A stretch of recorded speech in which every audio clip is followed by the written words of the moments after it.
This is King Bo Christ, and you're now tuned in to the I Say That to Say This show.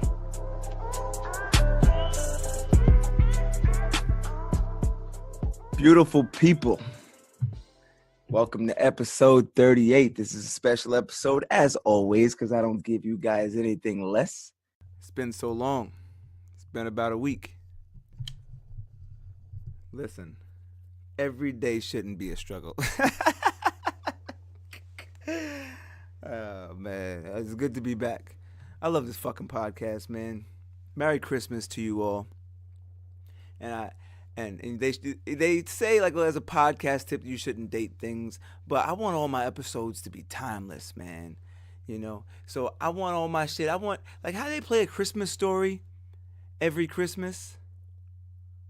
And it's just like a thing and you watch the shit just because. I want my podcast to be maybe that. If it's the Christmas episode, it's going to have to be the Christmas episode. You know, so Merry Christmas to you all. I know it's also weird that I'm a Happy Holidays guy. Like, I grew up in, you know, when you're going through Great Neck and shit, it's a lot of Jews. Like, you know, we on Long Island. There's a lot of Jews around. So is that a derogatory term? Can I not say that anymore? But see, well, let me finish the story and you'll know how I feel. But I don't think you can say Jews anymore. Anyway, when you bump into a lot of Jews, I'm going to say it anyway, you got to say Happy Holidays. You can't be like Merry Christmas, because one weird thing about Long Island people is you're like, oh, Merry Christmas. I'm like, I don't celebrate. And you're like, well, bro, just say thank you. Like, and I feel like that. See, now, like, it makes me feel like an asshole if it's just being like, just say if someone said Happy, well, they say Happy Kwanzaa, like, you trying to be funny, motherfucker. But if they were like Happy Hanukkah, like, to a group of people, and I was in it, I would just be like, thanks, you too. Like, I wouldn't be like, hey, nope, I don't celebrate Hanukkah. Like, I wouldn't do that. Like, I just go with the flow. It's not that serious. You know what I'm saying? So, in the world though, I'm a Happy Holidays guy because I don't feel like hearing it. So I just like, look, let's just give a generic Happy Holidays, and we're gonna address the New Year thing, but we're gonna wait until next week. But you know, as a hot take here, I'm not gonna be one of those motherfuckers to say Happy New Year to you on the 6th. Like, it's over on January 2nd. Yeah, that first Monday back to work, whatever day that is. Well, I guess this year it'd be a Tuesday. Yeah, Wednesday. Don't Happy New Year to me, bro. We was already out in the world yesterday. Like, I gotta just work on writing 2018 when I write the date, not 2017 for the first couple of days. That's where my mind needs to be. Not saying Happy New Year, thank you, like.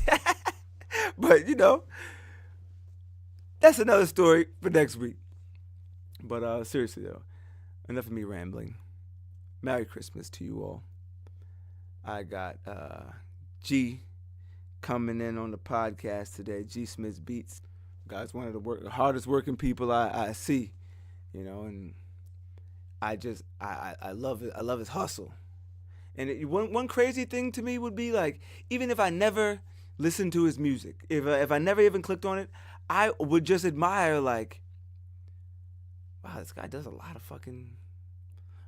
of music. You know, I look at a guy like Gucci Mane also.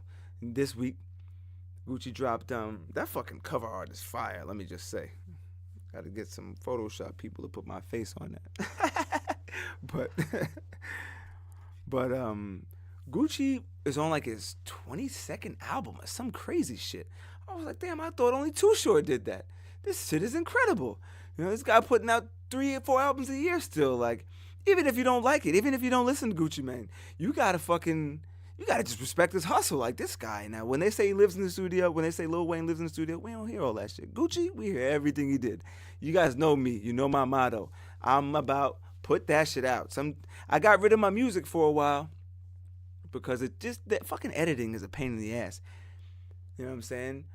But I'm like, the episode's getting out. Like, I can't be like, well, you know, my music isn't right and I gotta hold on to it. I don't want to be putting the fucking episode up Wednesday and Thursday. No, Mr. Monday gotta come out on Mr. Monday. So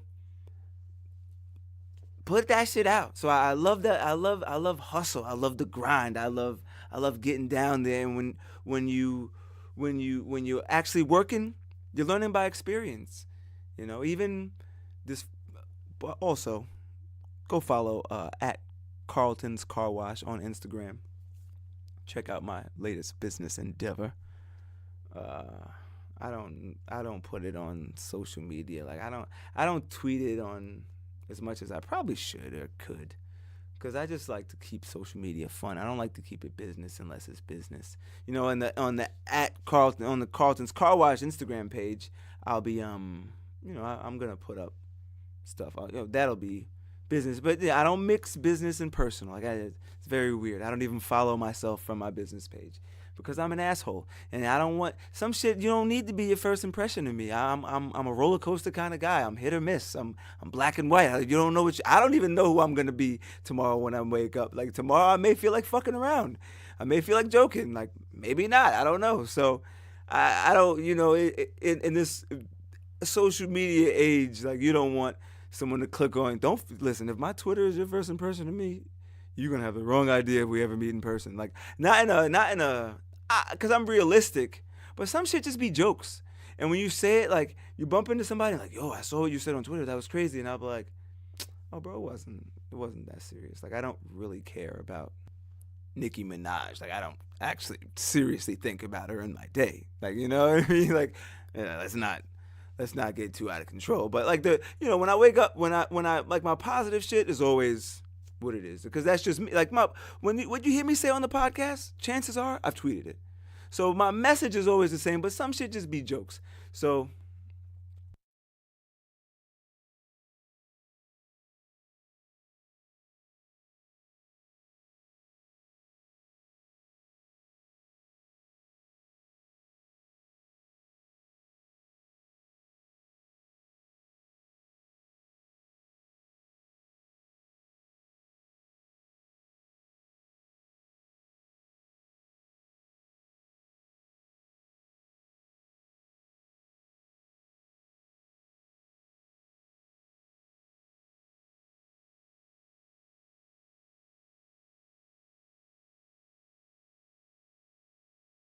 for the sake of like a business or some shit, I don't you don't really want to be mixing too much.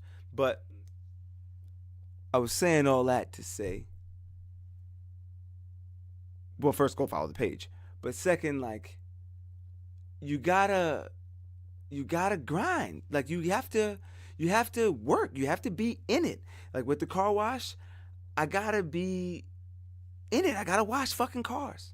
You gotta get in there. You gotta learn. What's Malcolm Gladwell's book? 10,000. The Outliers, right? The Outliers, I believe it is. Uh, I was gonna talk to Alexa, but then I changed my mind. See, now this shit just lit up. It's weird. But Malcolm Gladwell says you gotta have 10,000 hours of experience to be good at something. You gotta. That's how you get. That's how you get to be a pro. That's how you get to be a master. 10,000 hours. You gotta really put that work in. So, like if I want my podcast to be number one, I gotta fucking put out podcasts. I gotta be grinding, pumping it out on social media. You gotta put it out there. It's all connected.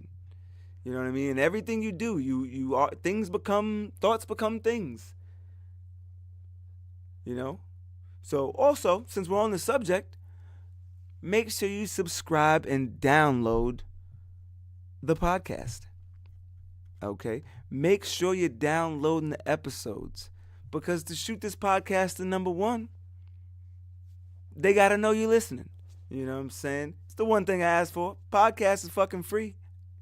Unless you bought it off Amazon, because it definitely is on Amazon for $7.38. Go check that out. Listen, and if I don't start I'm not saying this ain't a GoFundMe plea here. I'm not saying buy the shit. If you want to buy it because you want to give a nigga $7, hey, listen, don't let me stop you. But I'm not asking. I'm just saying the least you could do, if it's free, is hit the fucking subscribe button. Thank you in advance. And, if you love the podcast, share it on your social media.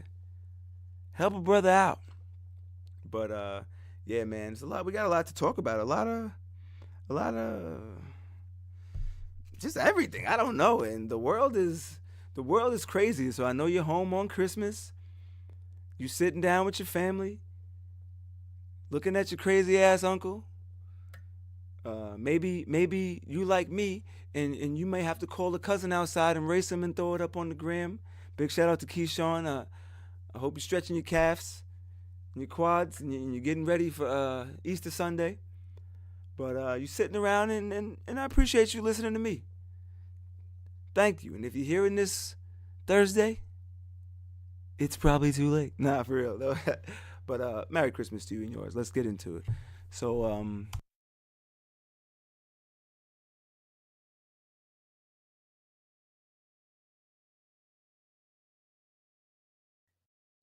and you know, we met through Kevin Medford, I believe. Big shout out to my man Kev. Shout out, Kevin. And since the ice is already broken, go ahead and introduce yourself to the people, man. Hey man, my name is G. See me on Twitter there at SchmitzBeats.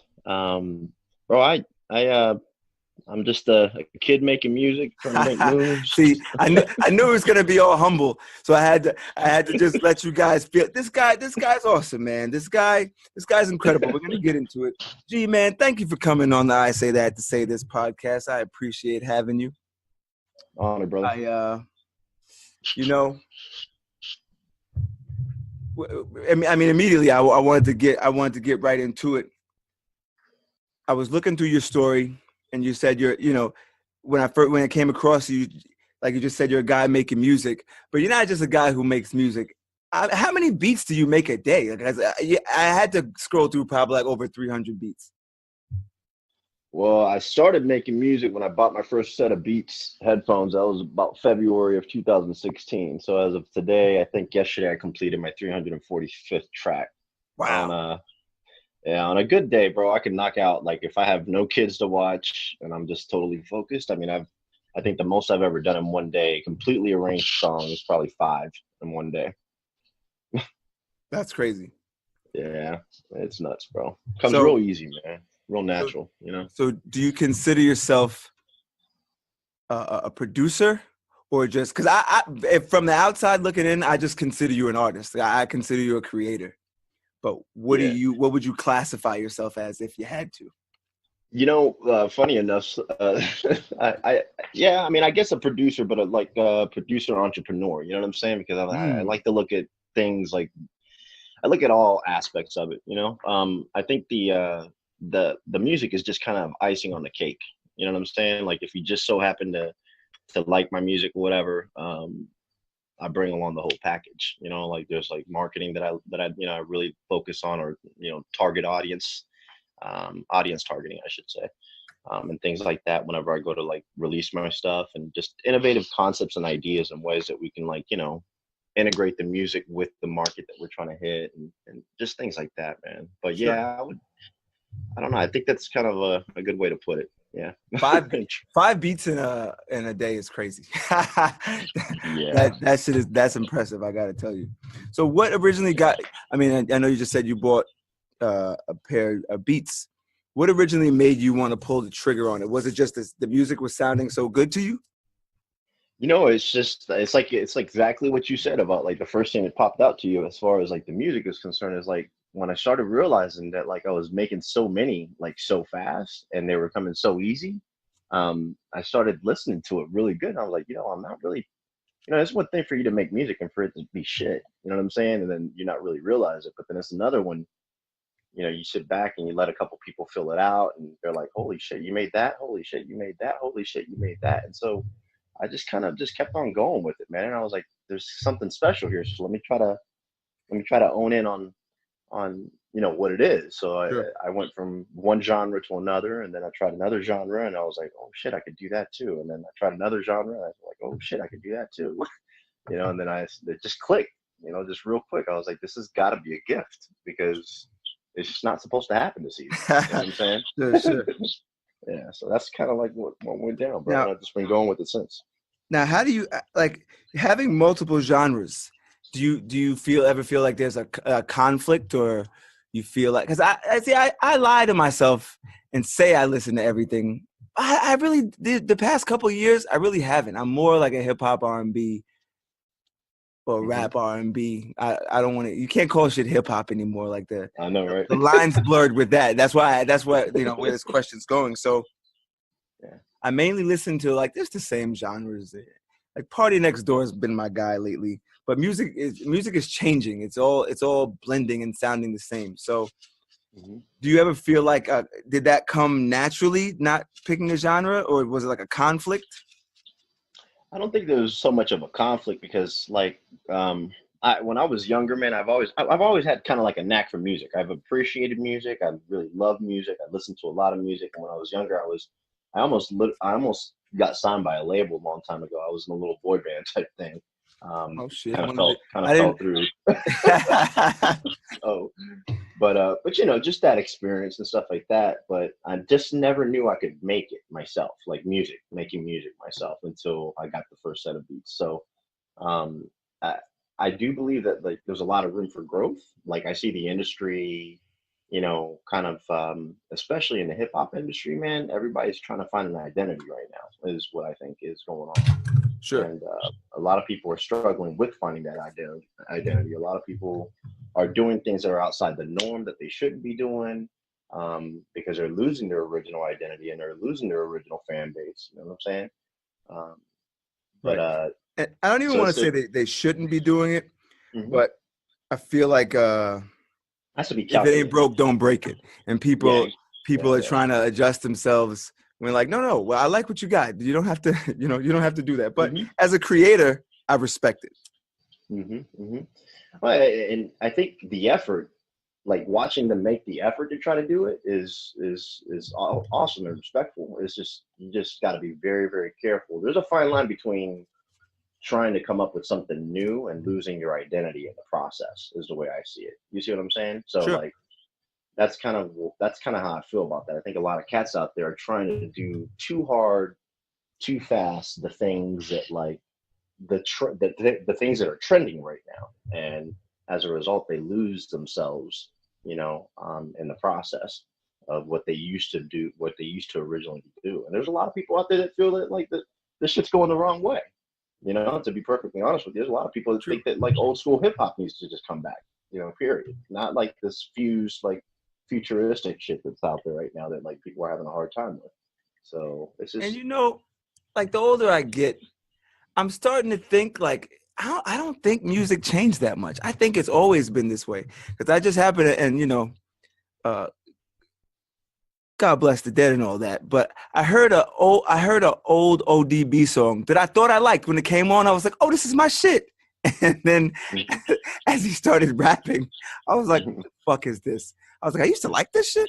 So, and you go back and listen to music, and now that you used to like, you know, from I don't know, late 90s or even early 2000s, and it didn't really age well. But at the time, it was like the best song ever. You know what I mean? So I listen to the music now, and I'm like, I see the 19, 20-year-old kids. They love the guy like Kodak. Well, I like Kodak. I don't want to use him. I can't like a little Pump. I can't even get through a 2 minute and 46 song of his. But I guess for a younger crowd, it's more relatable. But I feel like there's always been that disconnect with the older generation. Like I remember my fucking dad hated Snoop. He hated Snoop. And I'm like, Snoop's the man when I was young. And now that I'm older, I like Snoop more. And my dad even likes Snoop at this point. But I think when it's something new and it's that age gap, we kind of turn our nose up to it just because it's new and unfamiliar. So I think it's always been that. Like the old school hip hop, you can't really bring. The world has changed so much that it's not even just the old school hip hop. It's just the world. Like we're receiving things different. Yeah, no, yeah, for sure, bro. Social media has changed everything. The internet has changed everything. You know, I think about a lot of these artists that like were hot, like you were saying, like right around, you know, the 90s and stuff, like Snoop and Dre, and that was super hot. And they're not that they're not right now. I'm just saying, can you imagine if they had what they have now as far as tools are concerned? Oh, forget about it. Social media wise, it's crazy. You know what I'm They'd be saying? out of this world. I know. And the cool thing about that is, to me personally, is like it's going to allow artists to be able to last like so much longer. You know what I'm saying? Because as long as they're being marketed right, as long as like they're being publicized right, all that shit, you have all the tools in the world. It doesn't cost you a damn thing to open up a Twitter account. You know what I'm saying? You have all the Yeah. tools in the world, all the power in the world to like stay relevant, stay in the moment, that kind of shit, you know? So it's a really exciting time for people that are trying to get into the industry. It's a really exciting time for people that have been in the industry right now. You know what I'm saying? And the thing is that we're all learning how to fuse all that all in, at one time, you know, and just try to run with like what we have. And it's all a learning process for everybody, you know, because, you know, I mean, shit, you think about it, it really hasn't been that long since we've like had these iPhones in our hands. Sure. You know Even I what was I'm gonna say, saying? even the internet. Shit, I'm older than the internet at this point. Well, almost. Yeah. You know? But Twitter is what, 10, 11 years old. You know, even I Google. know. When did And Google come out? 2005, maybe. I think yep, I don't yep, quote me yep. on that, but somewhere around there. So even I Google is think you're not that. close. Yeah. I remember in middle school and like first, ninth, 10th grade of high school, we used to use Ask Jeeves. Google wasn't always around, so now it's just second nature. It's natural. It's the first thing you see when you pop up with a freaking page, you know, web Right. page and shit these days. You know what I'm saying? Like I But know like, I have my shit set to Google every single time I open up my browser. oh, of You course, know, of so, course. yeah, yeah. So And but like you said, also with the tools, well, not with the tools, but like you said, with having the tools at your being exposed to this, it's also a little bit of entrepreneurship. It's also because it's new to all of us. it So you really is. gotta, if you want to succeed, and not even just music, in the way the world is right now, if you open up a new business or whatever it is, you gotta kind of, you can't even I feel like business change. You know what I mean? Like that Yeah. entrepreneurship has to be in us all, because you have to be innovative. You have to be brand new, and you can't stick to those old school way of doing things. You know, like Can't. Yeah. I'm sure, like Yeah. look at I don't want to get into politics. I promise we won't. But like, make America great again. Like that even slogan is like, yo, let's go back to the way things used to be. I like it that way. So we just in our little like of the world, hip hop is like New York. You know what I'm saying? Like there's so much more of the United States and so much more of the world. But a lot is happening in New York, and I feel like hip hop is that. But it's we're all on the same page. Like if you look at the people in New York and people in California, it's two totally separate lives and two totally separate ways of living, but we're all after the same thing. And we can't go back. We have to always move forward, you know? But before we talk about moving forward, I want to backtrack a little bit with you personally. Cause you do, you know, I was thinking it when you first got on when you first joined in, I'm like, oh shit, you do have that insurance voice. Like you have like that customer service. Like you just sound when you just sound like you have a good day. You know what I mean? Like you sound like, all right, yeah, everything's great. Like so, how was life before you got into music? Like, Well, I previous to getting into the music, I had to retire early because of my vision impairment. I'm visually impaired. I was born with glaucoma. I've had like 27 surgeries in my lifetime, wow. and yeah, it's crazy, bro. And first surgery at the 2 weeks old, being 2 weeks old, they had to whisk me over to one of the best specialists in Miami to do some work on me real quick because otherwise I would lose my vision in both my eyes. Long story short, I've had to live with that and kind of acclimate to environments and shit like that, you know, to survive. My last employer I worked for 13 years at Progressive Insurance.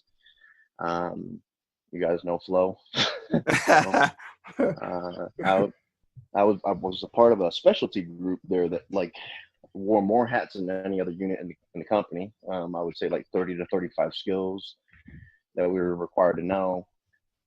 So like, I mean, crazy shit. Like even IT called us for help sometimes. You know what I'm saying? Because we just were so knowledgeable. But it was a really amazing experience because it just allowed me to touch different levels of things. You know, like look at like the data analytics of things. Look at like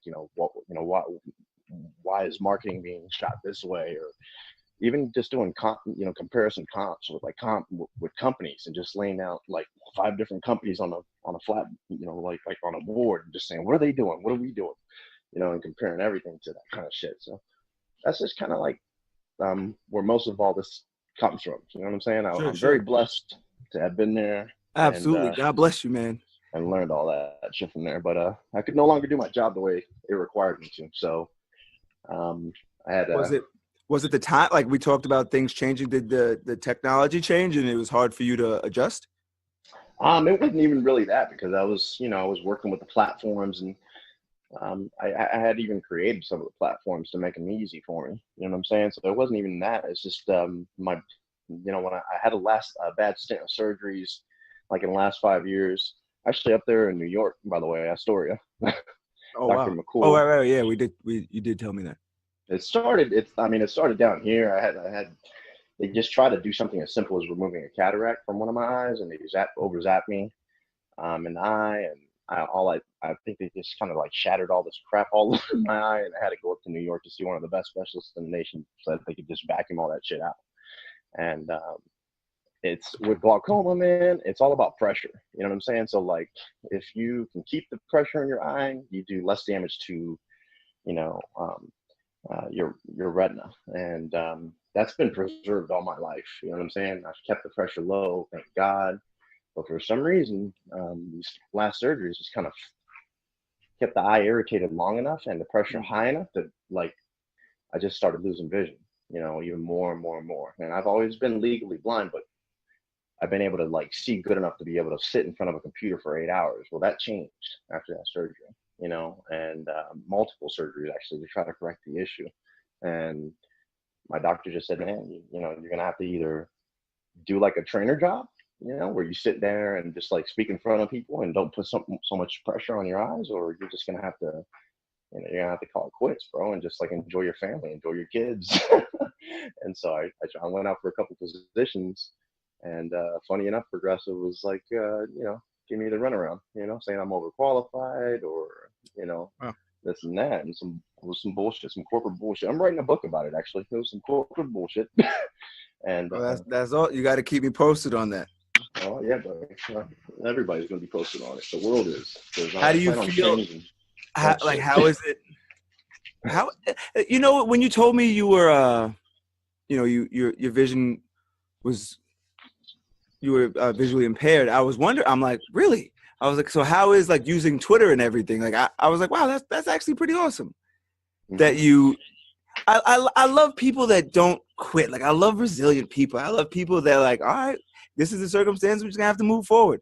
So I just thought that was so awesome that you were like, all right, if I can't, you weren't discouraged about not being able to work. Like you said, like, all right, so I'll just enjoy my family and I'll live my life. Don't get me wrong. I went through a period there where don't get me wrong, I went through it hard, bro. You know what I'm saying? Like a depression, because all I know is how to work. You know what I'm saying? So like sitting at home for the first year or whatever was really bad. For me, it was hard. A lot of tears and a lot of feeling sorry for myself and shit like that. But then something happened, bro. Something happened. Something really crazy freaking happened. I mean, something as silly as like a movie scene hit me, and just like something spoke to my heart, bro. And I just got off my fucking knees and just went. I said, fuck it. I gotta know what movie scene. It was the craziest story, bro. I was just like sitting outside of my patio and having a beer or whatever, and then I just walked inside, and my fiance's always passed out on the bed with the TV on. And when I walked inside of the damn room, I just happened to walk by it. I was like, the Legend of Bagger Vance was on, and it was that scene where kids like sitting in the woods. Have you ever seen a movie? You know what I'm talking about? It's been so. What year did that come out? The 90s, right? I think so, bro. I've never seen it in my entire life. Even to this day, I haven't seen the whole movie. It's just this damn scene that saved my life. I swear to God. Yeah, which scene? Because I saw it whenever it came out. I probably was like 10. It's the woods. If you Google like the woods, Legend of Bagger Vance, it's when he's sitting there inside of the woods and all those trees are surrounding him with just that little gap of a hole for him to hit that damn ball through. And he's having that conversation with Will, and just kind of getting encouraged, about like, well, he's discouraged. He's trying to pick up the ball. He's trying to figure out, well, how the hell am I going to make it through that little hole? And like Will Smith is like sitting there cheering him on, basically reminding him who he is, And I swear to God, that scene in that movie saved my life, bro, because I probably would have been going down the path that I was going. Who knows? I never thought about off of myself and shit, but who knows, I was in a really bad spot, and that Sure. movie saved my life for real. You know what? You know what though? Like that, I don't even think that's that crazy. And even the listeners out there, I know everyone has a movie or even sometimes a song that may have changed your life. And I think I don't even think that's crazy. I think that's what it's there for.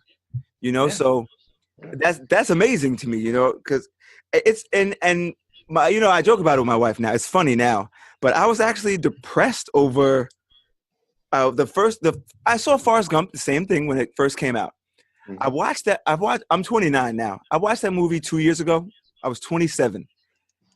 It was coming on. The fucking opening scene is coming down with that feather going, in Forrest Gump. And he's talking, starts talking, whatever he's saying. He's like, well, and I was like, huh, that's weird. And I looked at my wife, and he's still talking. And then, they open it up, and he's talking to the older lady on the bench. I look at my wife. I was like, wait, Forrest Gump is like, something wrong. Like Forrest Gump's a little off. Like he has like Asperger's, what the fuck he has, or something. And my wife looks at me like, what? And I was just like, no, that's real shit. And I'm like, wait, this. And she's like, are you joking right now? And I'm like, no, I'm dead serious. Bro, for some fucking reason, as I'm watching the movie and like people are picking on him, it was fucking with me. Like I was just like, oh, this is fucked up. I was like, yo, this movie is fucked up. I was depressed. I was depressed for probably like a month. It was the dumbest thing, but I feel like it made me like a better person to people. And so when I hear, that's totally nothing on your story. I'm not even comparing stories, but I was just saying that to say, sometimes it's the weirdest things to like really wake you up and shake your life up.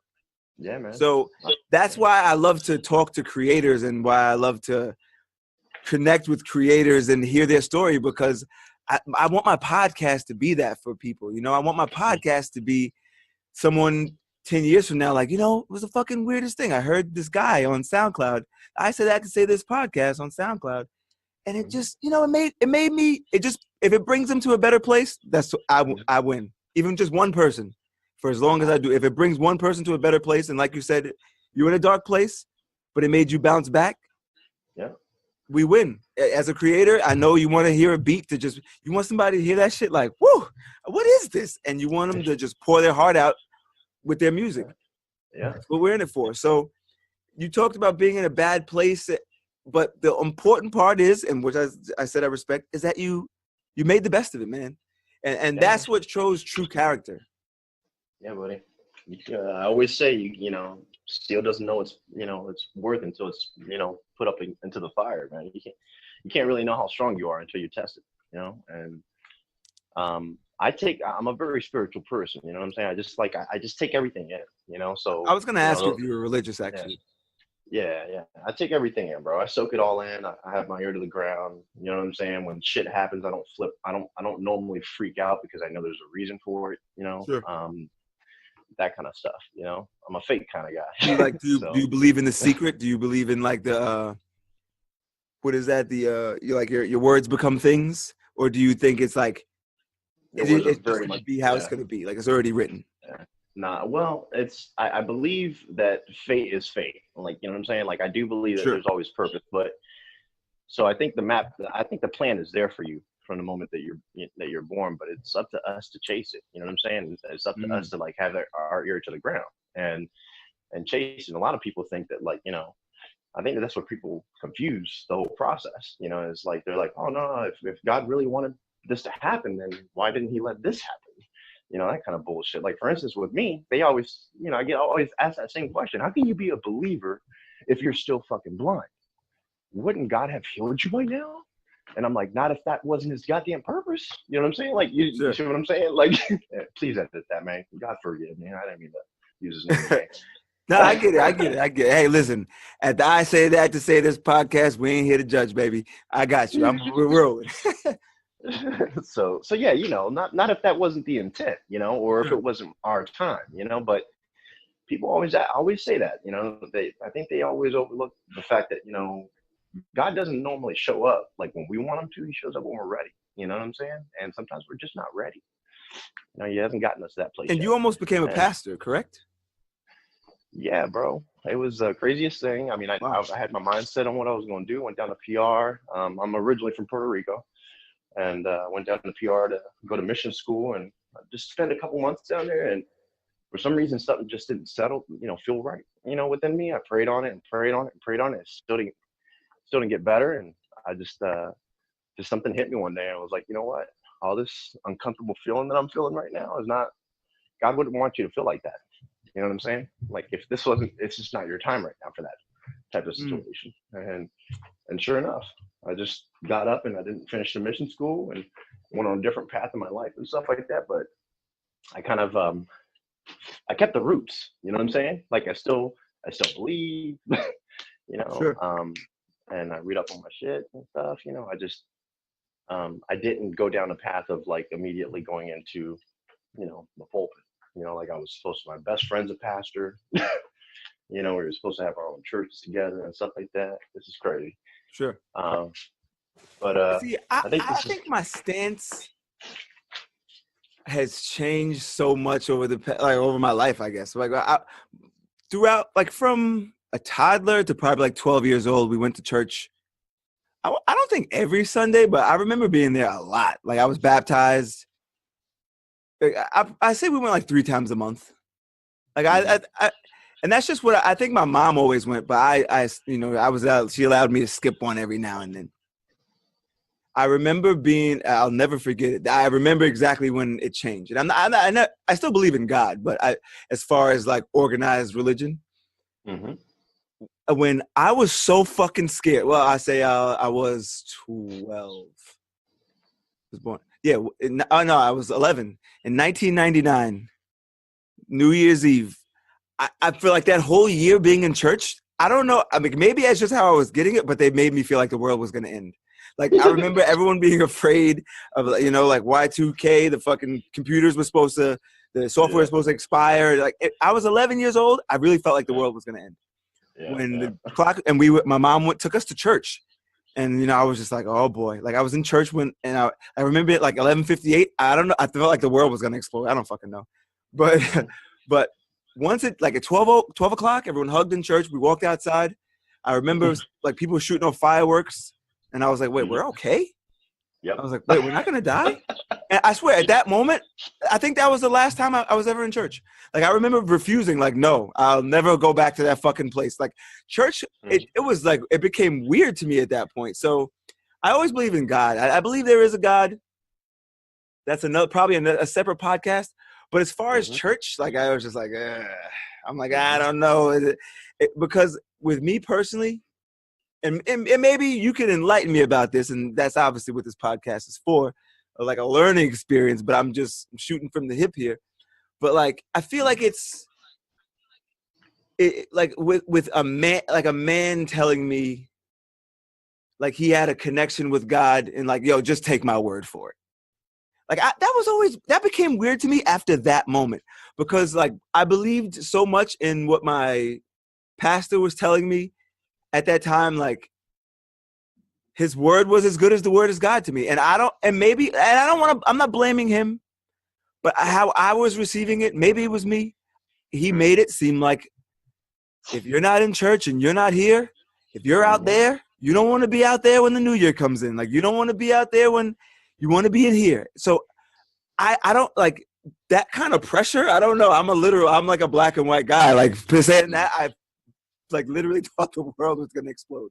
So from then, it became like, all right, you know what? You have to find the understanding and the purpose for life yourself. I can't take his word for it if he says I should be. I don't know. I just felt like I put too much emphasis on him as a person and not like the overall experience of religion. Well, the first thing is your relationship is not with the pastor. Your relationship is with God. And so, like, here's the thing. I exactly what you said is exactly the opposite of what I interpret of everything. And I'm not saying you in personal, but the example. No. That's why I'm curious. Yeah. So like, it's real to me. I'm a black and white guy, just like you said. All right.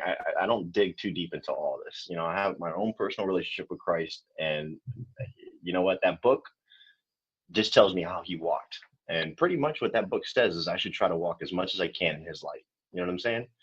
So your pastor's telling you you have to stay inside of your church and be with your fellowship with your own people, right? Sure. Think about it. Was Christ hanging out with his own people? No, he wasn't. Christ was hanging out with the sinners at all times. You know what I'm saying? And when he was approached and asked about that, because of course some smartass was going to ask him, well, why are you hanging out with all these guys? You guys, you know what I'm saying? And I can imagine how that went at the time too. yeah, and he just looked at him and says, like, people that aren't sick don't need a medic, bro. You know what I'm saying? Pretty much that's what he said. And so that's why I don't, I think a lot of people misinterpret what this is all about. It's just like, it's all good to have fellowship. It's great, to go and hang out with a whole bunch of people that believe in the same thing. But you know what? If you're truly in that, if that's your calling, if you're truly in that environment, your job is not to stay within the walls of your church for protection. Your job is to be out in the world reaching souls. You see what I'm saying? And so that's that. A lot of people have the misconception of how that works. People go to mission school so that they can train to go to different countries. They're doing that for a reason. You know what I'm saying? So yeah, I don't agree with the way that your pastor was saying. Yeah, and that's why I said I don't even want to say it was him. It could have been the way I was just receiving it, but as a kid, I remember being like, "Oh fuck, this isn't going to be good." But and I think like life just has to come at you that way. But now, when did you realize what made you not become a pastor? Was it it was just that uncomfortable feeling. Like I've always known that, like, fear is not from God. And I for some reason I had a whole bunch of fear in what I was doing down in PR. Like it was unsettling, and I just knew, I knew I was like, I'm supposed to be in a situation where everything that I do feels comfortable for me. You know what I'm saying? Like no matter what, like something like a tree could fall right in front of my ass. And instead of me being like, holy shit, that was close, I'd be like, that was supposed to happen, and just walk over it. You see what I'm saying? Right. I was at a place where I was like, it was just too uncomfortable. There were too many trees falling in front of my face. And I was like, this is not right. You know what I'm saying? I shouldn't be having to step over every single one of these branches like this. Normally, the God that I've known this whole time would like pave the way for me, like he's done all my life. And sure enough, like that's kind of like what pulled me away from it. As far as going at it as hard as I was at that age. We're talking when I was like 18. So you talked about like fate and thing. Did you feel like, so it was to the point where like, no, I shouldn't, the signs are telling me to go the other way. Like, is that what it more was? Or did you feel like it was just too many, like, all right, too much is going on. I gotta get to a new situation. I don't really think that it was like another way type situation. I think it was just like God saying it's not time yet. You know what I'm saying? Because like, again, I haven't lost my walk. I haven't like lost my faith. I'm not pursuing it like that fast, like the way I used to. I've been a little bit more, I don't think that like I'm going totally against the grain here. You know what I'm saying? But at the same time, I don't think that I'm going 120 miles per hour towards God the way I had envisioned it for myself from the get. I'm now put in a situation where I could, I'm kind of like in a melting pot of like a whole bunch of people, a lot of opportunity. Sure. I would have never gone to Progressive and learned all the things that I learned if I didn't, and be put in a situation where I can help a lot of people right now and be a voice for a lot of people. You have a beautiful platform, bro. The podcast, let me tell you, you have an amazing opportunity to touch so many people every week. You know what I'm saying? And I can't even applaud you enough, man, for that, man. You're really doing a beautiful thing. So just keep that shit up. It's awesome. I appreciate that, man. Now I got a question also. Mm-hmm.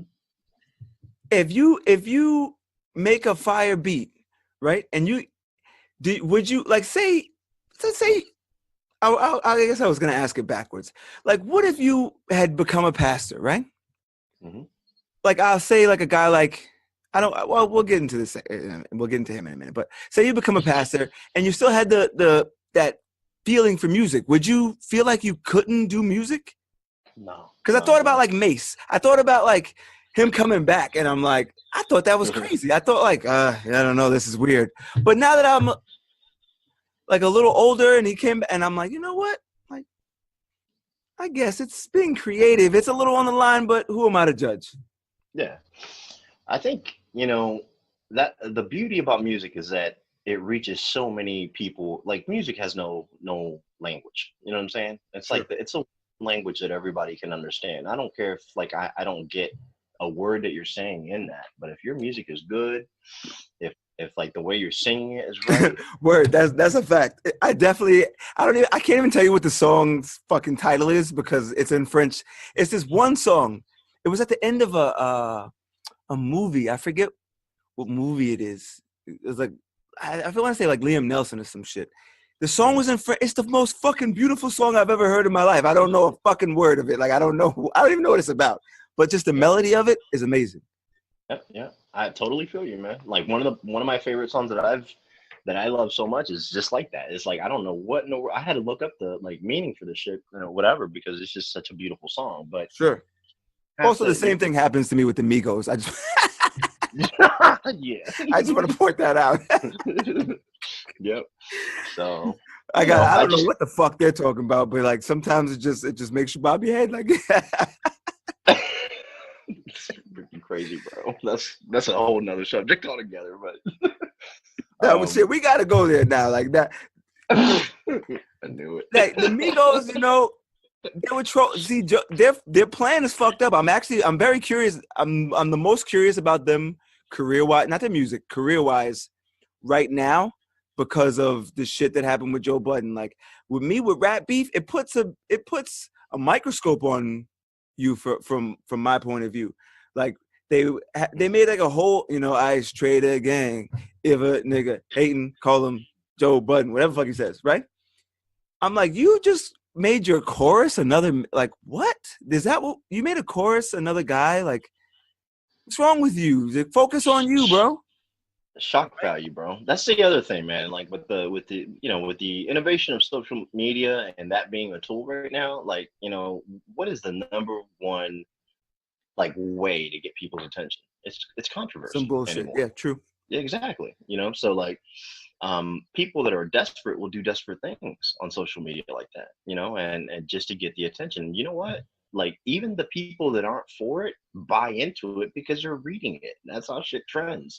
Mm-hmm. Prime example, and I guess, and we said that we weren't going to touch on politics, but prime example was our current president. That fucker tweets anything, and I bet you half of his fucking followers aren't even people that support him. There are people that hate him that just love to like bounce shit back off the moment he tweets something. Let me tell you You know, something. It's so crazy you said that. I personally watched his Twitter following grow from like 8 million people. Right now, I swear, I have it on in front of me. I just bought it downstairs because I have my fucking podcast table. I put Trump's face on a Make America Great, on a dollar and wrote Make America Great Again before I knew it was real. Like, it was when he first announced it, I was like, he's going to win, watch. And like, I remember people like, no way. And I'm like, it was what, 2014, was it? Like April 2014? Oh no, April 2015, I guess. And I remember being like, he's gonna win. And I personally watched his Twitter following grow from 8 million people to I don't even know what it is now because it was like at 31 million or some shit from the last time I checked. And I really wondered, I'm like, is this people watching to hate him or people watching because they agree? Like, it was a weird moment. He's got 5 million. I'm looking at it right now. Pulled it up. 45 million followers. Wow, bro. So from 8 million of million. You see what I'm saying? Like that's Bro, nuts, I watched that shit go from I literally watched it grow.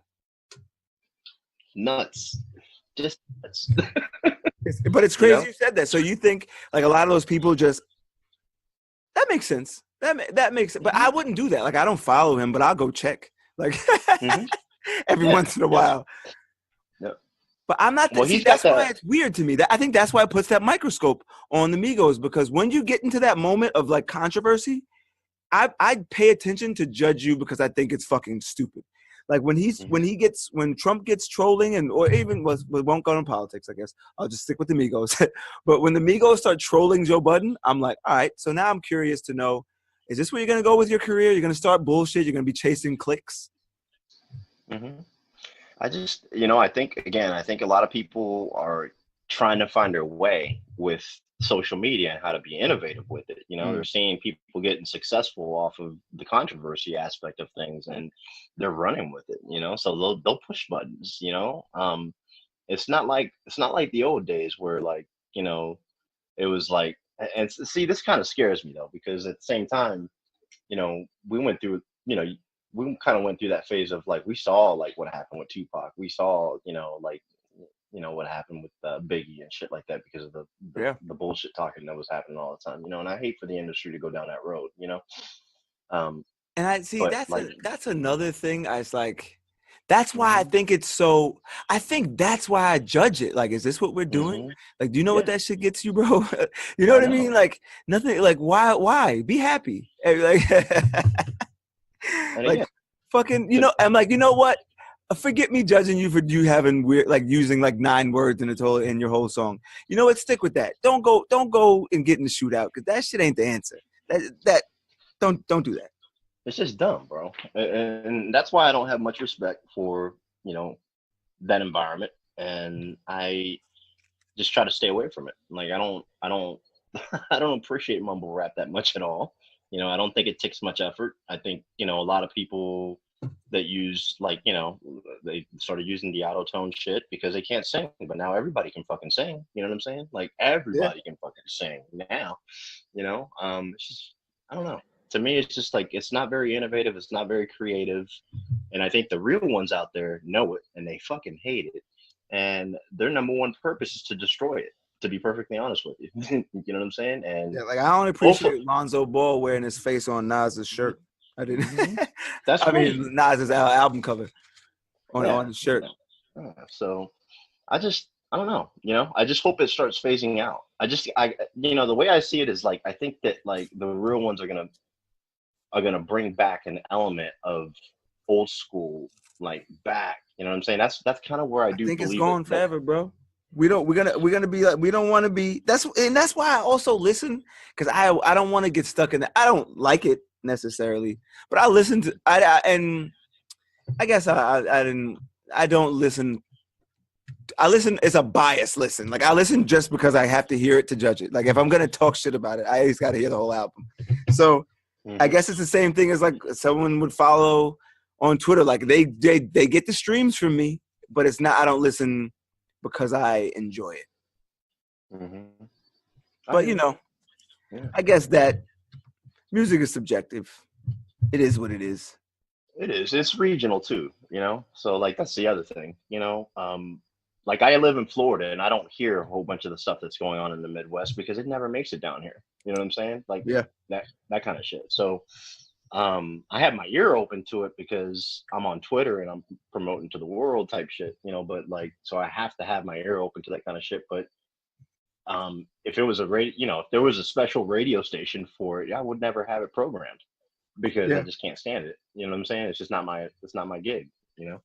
And when I say old school hip hop, I don't mean like old school going back to old school. I'm talking about like taking some of the essential elements of old school. You know what I'm saying? Like, for instance, having meaning to what you're saying in your raps. You know what I'm saying? And like taking time and effort into putting together your bars. You know what I'm saying? And do you like Eminem's new album? Oh man, I was.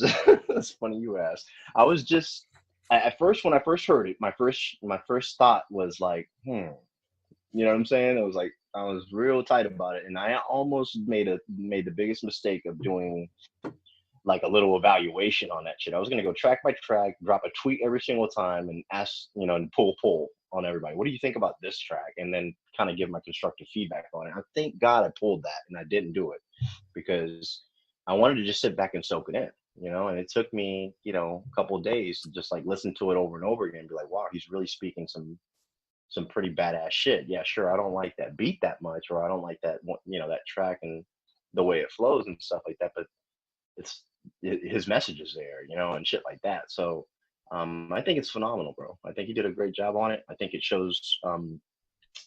Have you heard it all at all?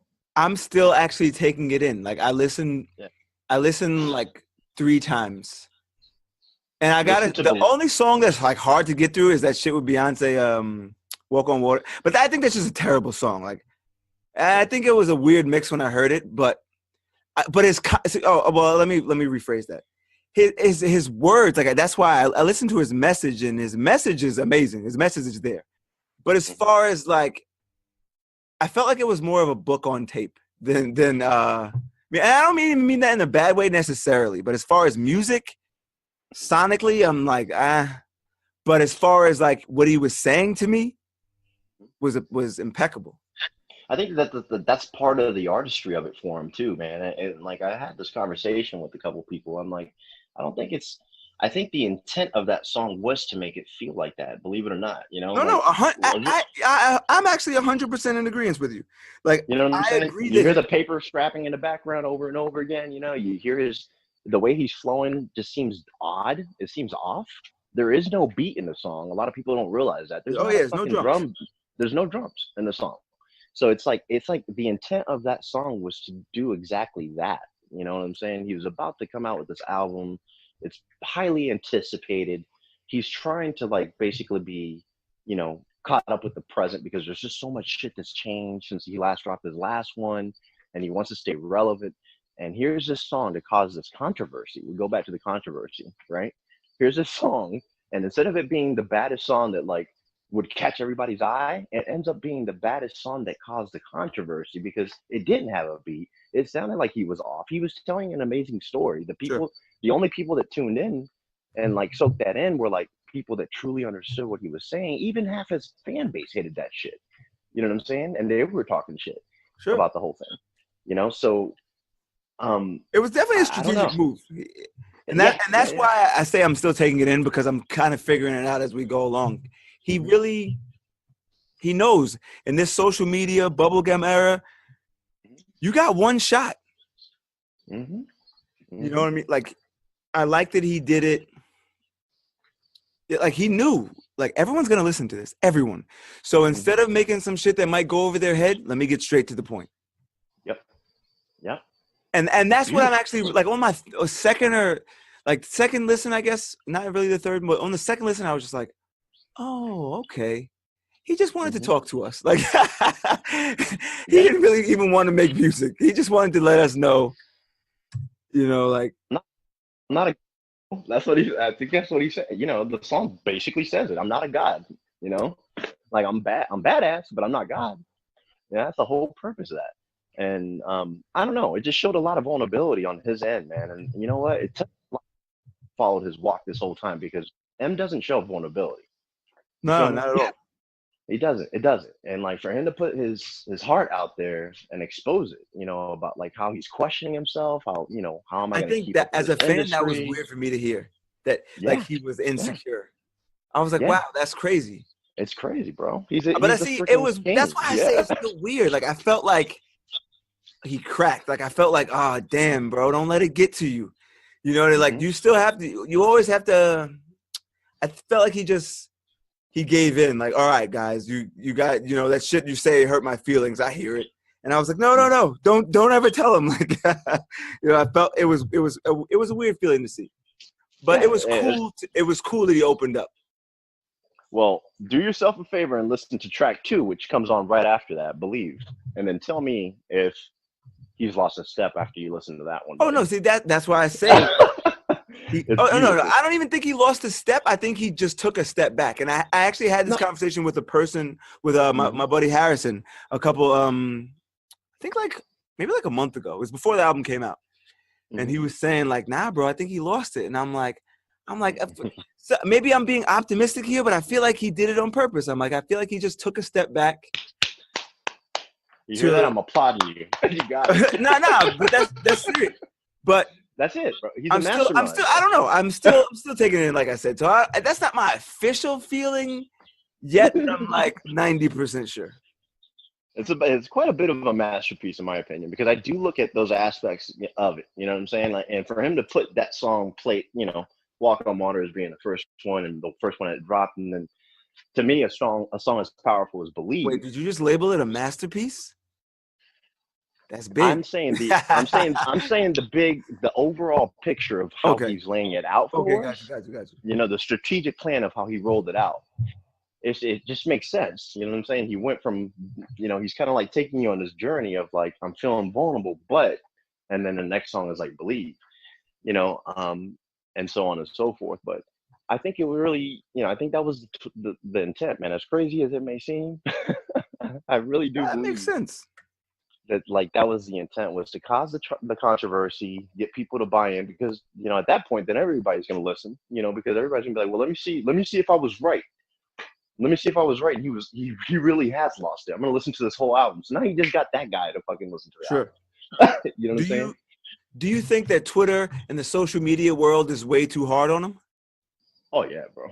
I think so. I think so, because like they have an image of what they want him to be. And like, M's not fucking 30 years old anymore, M's like, so like he's evolving just like every single one of us, It's and weird that the world almost doesn't want you to get your life together. Like that. Yeah. It's crazy, right? They're like, whoa, what are you doing? Wait, you're sober? What do you mean you're sober? Like, I don't like it. It's cleaned up. You still want him to pop Vicodins at 45? He's gonna have a damn heart attack. You know what I'm saying? Like give the guy a break. He's growing up.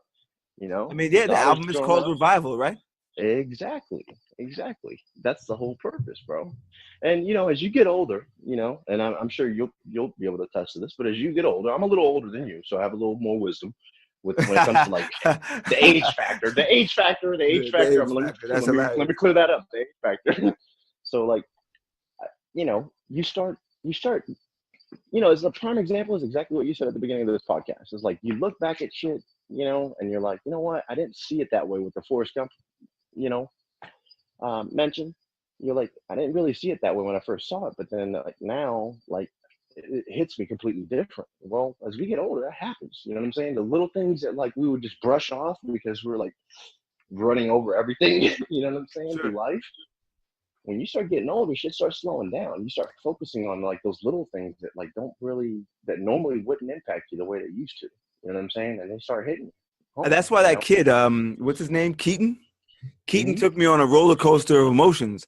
When I first saw that video and he was like, why do you guys have to do this? I was like, oh, this is fucked up. I'm like, damn, bro. Like, I felt that Forrest Gump moment again. Like, oh, man. Yeah. I was like, this is fucked up. And then when I learned, like, because I'm an advocate of, like, not keep bullying in school, but you kind of need the balance. Like, because you know why? Because I used to be one of those kids that run in the hallway and just be an asshole. So when the older kids would be like, slow the fuck down. Like, I would be like, oh, geez. Like, all right, I was wilding. You're right. Like, so I was like, see, you kind of need the older guys to yell at you a little bit. But no kid should ever be picked on. Like, that's fucked up. Yeah. There should be checks and balances. When I saw, I don't know. That's why I was bringing up also, like, and then like I saw like he was being an asshole and the kids were just yelling at him, and then like I saw like his mom's racist, and I saw this other shit, and I'm like, damn, social media, like it really will. It could take advantage of it. It could change like you'll form your own opinion about some shit you really know this like 1% of. You know what I mean? And it's weird also that we talked about people wanting to see like everyone's being like overly sensitive and all that other bullshit and judgmental at the same time. It's weird to see the transition between everyone being so sensitive and everyone's being offended. I think we're slowly rolling in to people wanting to be the first person to be like, hey, I don't give a fuck.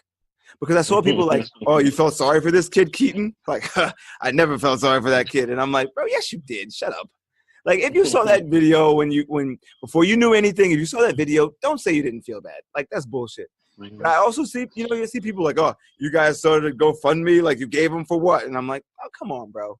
So I think we're slowly, I think like 5 years from now, it's going to be the opposite. I think we're going to be back to that point where it's like, oh, come on, guys, be nice. Yeah. I think there's a lot of people out there. I think there's a lot of people that like are trying to do the right thing in this world right now because of the way the world is right now. You know what I'm saying? So I think you're right. 5 years from now, I think there's going to be like, there's going to be a different movement. See, there's people that do right. And I try to stay positive, but I just gotta call shit how I see it. It's people that do right. But I think, I'm telling you, we're getting to that point where people want to get back to rebelling. Like people want to get back to being like, hey, you know what? I want to be the first person in the room to be an asshole. You know what I mean? So, and I feel like it's slowly creeping up again. Yeah. No. I'm with you, bro. I don't think. I think there's gonna be there's a calling on a lot of different groups of people out there right now in this world because of the way shit is. So I think, yeah, I think a lot more people that didn't think they were bold right now are gonna be bold 5 years from now. You know what I'm saying? Because there's a Sure. lot of people out there like giving messages and giving platforms and you know what? Sadly enough, our president is causing much of it. You know what I'm saying? Because of the shit that he does and Him and condones. Warren Sapp. And, Warren you Sapp, know, right. Warren Sapp is writing some crazy shit on Twitter. Like was accused of, sexual misconduct, like every other fucking guy in Hollywood at this point. But mhm. he was like, they said he bought the girl a vibrator, and people were like, "Oh, that's so offensive." Warren Sapp was like, "I thought the shit was cute." Like he's just, and I'm like, "Whoa, he tweeted that?" I was like, "Wow, like these guys are getting kind of bold now." I'm like, "This shit's changing." Yeah, I was like, "It's not just the president anymore. It's even some people are pushing back, and like and I don't even with the fucking like Louis C.K. and these guys, like, yeah, I did it. Shit's fucked up. yeah. You know what I mean? And like Russell Simmons is like, all right, it wasn't like that. Like, don't. All right, don't. So it's a weird pushback. We're at a very strange place, and Yeah.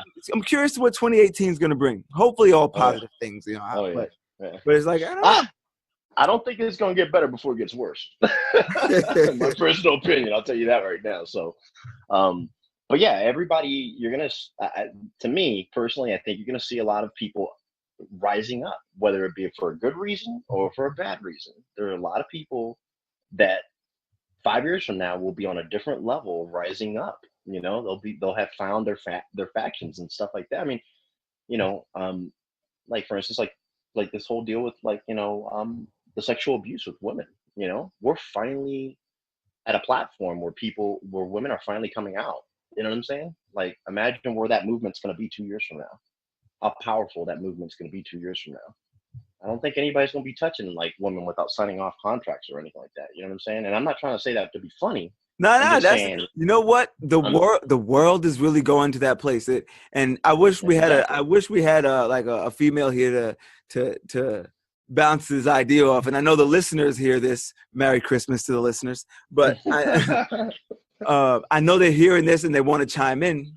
That's also why I encourage people to get at us with whatever social media. We're on Facebook, Twitter. The link will be in the description. I'm curious to know what they think. Like, do they like? I don't. We're at that weird. Like, I want women. There's also the opposite. I heard like some women are like, well, there's some women feels like don't put yourself in that situation, but they can't voice it. Like they feel like, yeah, you don't. I don't want to be the one to say it. Yeah. Well, I think it's because it's all fresh and new. Right now, you're just seeing the like, let's just say 10 percentile of the movement, like getting up. You know what I'm saying? So like, imagine, like I said, 2 years from now, your 10 percentile is going to grow. You're going to have a lot of people on board, and there's going to be more groups out there where they can actually go and have like freaking therapy sessions and focus groups and stuff like that to talk it out within their community and stuff like that I can envision that kind of stuff. A They lot of just gotta people start just giving women tasers. Like, yo, listen, if a yeah, guy's being yeah, creepy, tase his ass. that's right. Right there That's on the not a bad street. idea. Like, Not a let's just bad we idea. gotta you gotta just take it right there. Like, look, but Yeah. see, you gotta be balanced. Like if a false tasing, like it's the same rules apply if Mm-hmm.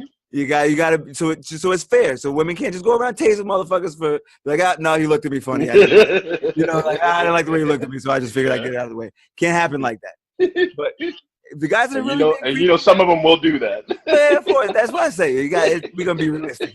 But like the guy that comes up to you in the office, like, hey, you looking, and like gets weird in the elevator, tase his ass, and that shit'll stop a lot. I think it'll improve the world very fast. But Well, you know what? Innovation, bro. Just right, think about it. Make a pair of you gotta underwear with grow a with the time. taser on the underwear, on the outside of the underwear, and guess what? You The only mentioned surgery also earlier. There was a fucking Mhm. surgeon I was looking in the news that he during a kidney transplant he carved his initials into the kidney, into What? the person's organ, right? Wow. And I was just like, when like seeing that, I was just like, whoa, whoa, whoa. I'm like, this is a new. First of all, it's the next level, a new level of arrogance, obviously. That's crazy. But I'm like, no. After I'm like, wait, is there like a punishment for that? Like, I'm like, like, is he Wow. gonna fucking? Hold, I gotta. I'm like, is he gonna do time? Like, I don't know, man. Because if I carve Hey, my fucking initials into someone's skin, like, I would go to jail for that, you know. Oh no, it was a liver. I'm looking at it right. yeah, that's crazy, man. I haven't heard of that. That's Yeah, man. nuts, This though. I don't know, man. This guy, he got to do like 3 years for that shit. I don't even know, like, if that would even. Well, I mean, at least that, and take away his license to ever do surgery ever again. You know what I'm saying? But see, that I feel Because. like that's a weird creep factor. Like, Hmm. what made you like that? That was pretty. And you know what's when I saw I was watching Ink Masters. This was years ago. There was a tattoo artist who always, whenever he tattooed a clock, he would Hmm. put the time he was born. Like, he would never ask the person, like, what time do you want me to put on this clock? Which I figure if you're getting I mean, maybe if he was like spicing it up a little, he just added it for the sake of the picture. Like, oh, maybe I should put a clock here. And they're like, yeah, yeah, do that. But he would always Hmm. put the time. Like, I feel like you should have the time ready if you do that. But Hmm. if he was just doing it and he put the time, like, I was like, that's some arrogant shit. Like, I was like, Hmm. that's fucked up. That you would put that on someone's skin, like, in for your own Yeah. purposes. When I saw this shit, I was just like, oh, this is a new level. Like, into their Yeah. organs, bro. Like, that's weird. While they're sleeping, they're not knowing Yeah, what the like, I hell's was like, going that's some on. serial Yeah. killer shit. Like, that's like that's right below. Some nip tuck shit. Yeah, word. Wow, remember that show? That's crazy. Yeah, man, that was nuts. Oh But man. But yeah, man. So I'm curious to know, what do you want for your, like, your music career? Like, what do you want for your beats? What what are you in it for? I want to move people. I want to touch people. I want to help people. Like, you know, I essentially, man, my whole purpose on earth is to inspire and help people better themselves, and want to make changes in their lives. You know, that make other people make changes in their lives. So that's ultimately what I want to do. I want to build an empire. You know, I have this like blueprint in my brain of how this is going to work, and I want to, just kind of like help everybody help each other. You know, it's something that, like, in this industry, specifically in the music industry, I don't know if you noticed, but nobody gives anybody a leg up because everybody's so afraid about losing this damn spotlight. You know, if I help this guy, I'm going to lose the spotlight. Well, I'm not. I don't fear that kind of stuff. You know what I'm saying? Like, I've never been the one to not promote another because I was afraid that they were going to outshine me. If they outshine me, it's because they're better than me. I don't have confidence issues like that. You know what I'm saying? So, and so more power to them. Um, Sure. so, like, I just think people need to, if they understood, and especially in this industry, that if we came together versus like ripping, trying to do our own damn thing because we're too worried about being outshined, we could be so much more productive in this industry. You know, and that's kind of my goal. I want See, to you're a very build an positive empire. dude. You're like you're like you're like a nice guy. See, Hmm. I agree. Like, you know me. You see me on, like, I'll share someone's shit. I don't give a fuck. Like, Hmm. if a person I think is interesting is like, yo, I'd like to get on the podcast. I'm like, yeah, absolutely. You know what I mean? Like, cool. I don't care. Like, I'll talk to Hmm. anybody. So, Yeah. but I'm more like competitive. Like, but I do want to be the best. But see Yeah. that, and that's why I knew Don't music get me wasn't. wrong. I want to be the best. Yeah, like, I I want to want be to the be like, best. nah. I'm a killer when it comes to that kind of shit. Okay. Oh, Yeah. I just don't. see, you're I like a don't worry humble about guy, I attitude. guess. So you wouldn't say it, but Yeah. I'm like, man, I Yeah. want to say it. Like, I don't. Listen, But listen, listen. The thing is like, I don't feel like competition is really a factor because this is gonna sound a little arrogant, but like, I'm not one dimensional. So even though, like, for me, like, for instance, if somebody does a better beat than I do, I'm like, all right, more power to them. Let's give them praise or whatever. Because because that person can probably only do that one thing. I feel like I can do 10 others. You know what I'm saying? So, like, mm, I don't see myself in that aspect. I don't ever have any issues with that kind of confidence shit because I know there's something that I can do that most other people can't. And if it's not just one thing, it's 10 other things that I can do that they can only do 3 of. You see what I'm saying?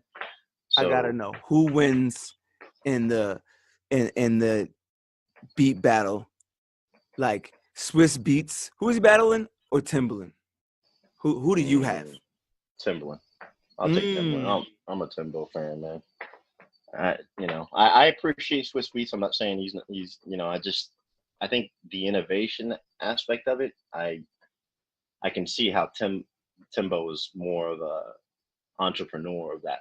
You know what I'm saying? And the shit that he was doing at first and stuff like that just seemed different.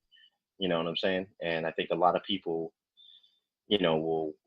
will learn off of somebody like a Timbaland or somebody like a Dre, and they'll put their own spin to it and stuff like that. But like, to me, I have always felt like, like whoever took that first step when nobody else was taking it was like, to me, that's more resounding to me. You know what I'm saying? When you're doing something different, and trying to do something that nobody else is doing type shit. You know what I'm saying? The most different, like the one who was the most innovative to me was definitely Pharrell. Like, even still, Pharrell did a song with Lil Uzi, and I was like, yo, this shit is fire. Like, I was like, he just killed this song. Neon Guts, I think it is. Like, I was like, damn, Pharrell is like to even be able to prosper in this same. I think, see, if I had to take Pharrell or Timbaland, if I had to take Pharrell, I would take Pharrell over Dr. Dre.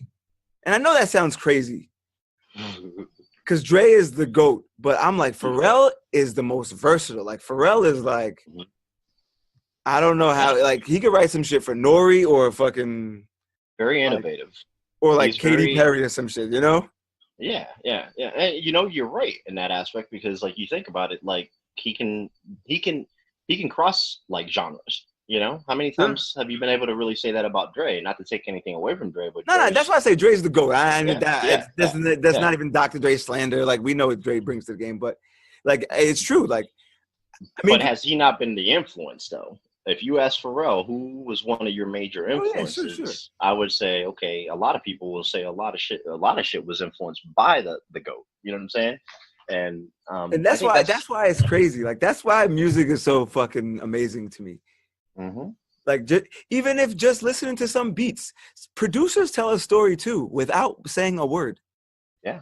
That's what inspires the music. You know what I mean? That's why it's amazing. Like, that's why you have to, for you to want to do music, not you, but for people that want to do music, or even myself, like, if I want to even listen to music and really know it, you got to know the producer also. You got to know everything about it. You got to really know the craft. And I think that's why, like, some mumble rap, I'm like, see, you're not respecting the game. You know what I mean? And no other fucking thing. You can't be a football player and not respect the game. You can't be a basketball player and not respect the game. You can't be a fucking construction worker and not respect the game. Yep. You'll get hurt out there. You know what I'm saying? But for some reason in music, they just, I guess it's a different creative aspect, but they just let people go crazy. Like, how can you not respect the music? Like, imagine we just fucking started letting kids bang on Casios and just like, all right, we'll record to this. Like, that was like, no, let's not, no. Like, yeah, it's crazy. It's crazy where we're at. And I think that's kind of like that's the nutty part, is like, I keep on thinking, where are we going to be 10 years from now? Are we going to continue to go down this road of mumble rap, or is like a movement going to start that's going to say enough? I think the world is going to keep. I figure it's like a theory. I don't know what it's called right now because I can't just think off the top of my head and I don't feel like Googling it. But it's like, we're just going to keep bouncing back and forth. Like how I watch certain fashion trends come and I watch them go, and I'm watching them come back. And I'm like, wow, this is crazy. I was like, we're just going to keep fucking ping-ponging between, like, we want things like it is, like it was then, when we want fucking, because I know I do it myself. Like with certain things, I don't necessarily want to, like, I don't even want to keep comparing it to music, but I don't necessarily want rap to go back to the fucking 1998. I just accept it for what it is now, but I know certain things I'm like, I hate where this is going. I was like, this is a pain. Like fucking the net neutrality shit. I'm like, we're going to start charging to use like fucking Twitter. That's crazy, bro. Like I was like, like at first, let me just also address, and I'm glad we're having this conversation, because I wanted to just formally address, I've been saying for years, like I'm like, whenever the new iPhone comes out, I've had an iPhone since 2007, 10 years at this point. Mm-hmm. I was like, whenever the new iPhone shit comes out, whenever new iPhone comes out, they fucking like my old one slows up. Like you can't, they kind of force you, they back you into a corner of getting See the that? new phone. Yeah. And I'm like, and I've always said that. When they admitted it this past week that they are purposely doing that to the phone, I was like, son of a bitch. It's crazy, bro. I've known it for a minute. Like, I've known it for a minute. It drives me fucking nuts. But like, I'm telling you, it's nuts. It's nuts. It's a, you know, it's the way to sit down there and make people buy the new product. So, and we even with the data, I fucking switched phone plans. I've been with AT&T since AT&T used to be the only one with the iPhone. Since then, 2007, whenever that was. I just switched over to Verizon, but it was because of the data. I'm like, my phone's fucking bugging. I'm like, it's slow. It's being the shit's. I can't even use. It's not even. If I click the internet, it'll be 10 minutes before it opens. And they were like, "Oh, your data plan." And I'm like, "Wait, what?" I was like, "Wait, what are you talking? Like, you got to go to a bigger data. You're using 5 gigabytes. And normally, you were using 287 kilobytes." And I'm like, "I don't know what the fuck you're talking about." I'm like, "What are you talking about?" I'm like, "I do the same things. Like, what is it? What is these? What is?" This is like we're charging for iCloud space. I'm like, it's my phone. Like, it's a cloud. Like, it's not real. Like, we're really to the point where we're charged. They're gonna. It's everything, man. They fucking charge you to open your door soon. Like, you went out. Your motion light went on 7 times. You're gonna have like a cutoff of how many times you can step outside of your house. It is crazy, man. Oh man. So that's why I still like where things are headed. I don't know, but certain things I wish, like, I hate that this is changing. Yeah, man. But you know, that's why. the world. Yeah. We live in All a we can very, do very is move forward. world. Speaking of moving forward, you know, and pardon my voice too. I was in the car. I had a fucked up day. I don't know, Tuesday I think. And I was in the car. I just yelled to the top of my lungs and like let out a roar, and I felt much better after. And I was like, all right, whew. I got that out the way, but I gotta start taking better care of my voice. This is my cash cow, you know. I gotta chill, but we gotta get past letting kids sit on Santa's lap, man. That shit is, you know, and it's Christmas, so it's done. The pictures are done, but that shit is weird now. Like now, all these, you know, like it's a lot of creepy people out there, man. So when I see the mall Santa, I'm like, yo, go ahead, bro. Like, I'm like, I don't know, bro. Like.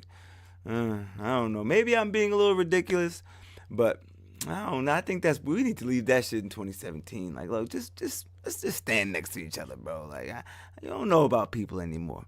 Shit is wicked out here, you know. And why are we giving a Santa the credit? Like, maybe I'm getting old and just fucking. Like I don't know. I'm just like, that's weird. You know, your kid looking at you like Santa's not gonna like that. Like, yeah, you know what? I'm Santa. Take your ass to sleep. Like, you know, but that's just me. Whatever. Bro. D, man, I really appreciate you coming on the podcast, bro. And you were one of the episodes my fucking podcast is booked until like the last week of February right now. You were one of the original episodes. When did we have this talking? Like May? Wow, no, not May. That was a little too early. I think I just probably about 3 months ago. You know what? It was October.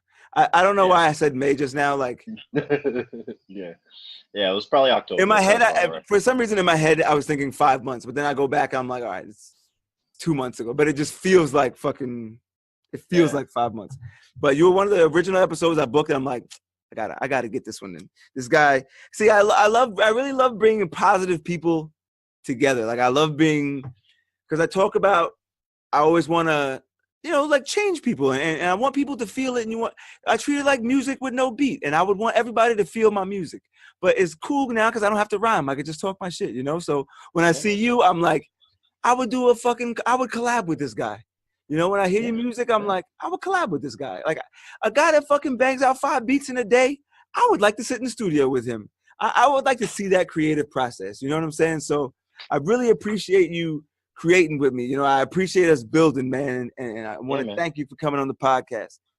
Absolutely, brother. And keep doing what you're doing, bro. Again, you have a beautiful platform, man. And we'll definitely be hooking up, bro. I appreciate the opportunity of being on here, man. Thanks Absolutely, man. And as I always say to the listeners,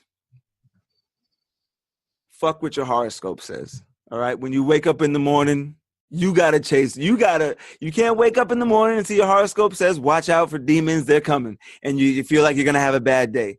You gotta wake up and no matter what, always be positive and push forward. And I'm not gonna give you that cliche shit like it could be worse, because like it shouldn't be worse. You know what I mean? We shouldn't even think that. It should always be better. Things should always be better. And you're a positive person. And I know you feel the same way. Like, hey, listen, we got to push forward. So, fuck what your horoscope says and have a day you deserve. I'm out.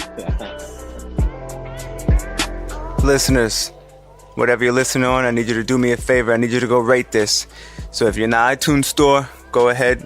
If you feel like I deserve 1 star, go for it. But if you enjoyed what you heard, go ahead and give that 5 stars. And if you're on anything else, like this and share it with somebody who you think needs to hear it.